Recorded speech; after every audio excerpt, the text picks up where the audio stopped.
एक बार भगवान बुद्ध जेतवन विहार में रह रहे थे। भिक्षु चक्षुपाल भगवान से मिलने के लिए आए थे।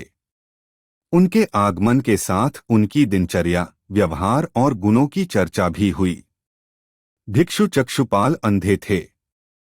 एक दिन विहार के कुछ भिक्षुओं ने कुछ मरे हुए कीड़ों को चक्षुपाल की कुटी के बाहर पाया और उन्होंने चक्षुपाल की निंदा करनी शुरू कर दी कि उन्होंने इन जीवित प्राणियों की हत्या की।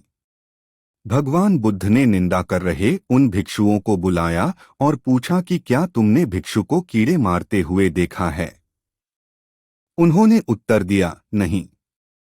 इस पर भगवान बुद्ध ने उन साधकों से कहा कि जैसे तुमने उन्हें कीड़ों को मारते हुए नहीं देखा, वैसे ही चक्षुपाल ने भी उन्हें मरते हुए नहीं देखा और उन्होंने कीड़ों को जानबूझकर नहीं मारा है, इसलिए उनकी भर्त्सना करना उचित नहीं है। भिक्षुओं ने इसके बाद पूछा कि चक्षुपाल अंधे क्यों हैं? उन्होंने इस जन्म में अथवा पिछले जन्म में क्या पाप किए?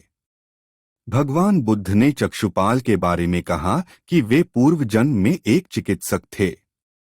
एक अंधी स्त्री ने उनसे वादा किया था कि यदि वे उसकी आंखें ठीक कर देंगे तो वह और उसका परिवार उनके दास बन जाएंगे। स्त्री की आंखें ठीक हो गईं, पर उसने दासी बनने के भय से यह मानने से इनकार कर दिया। चिकित्सक को तो पता था कि उस स्त्री की आंखें ठीक हो गई हैं। वह झूठ बोल रही है।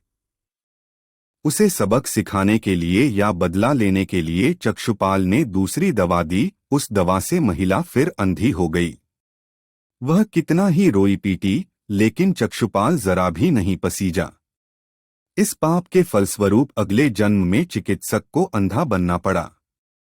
इसलिए अपनी करनी का परिणाम मनुष्य को कभी न कभी भुगतना ही पड़ता है।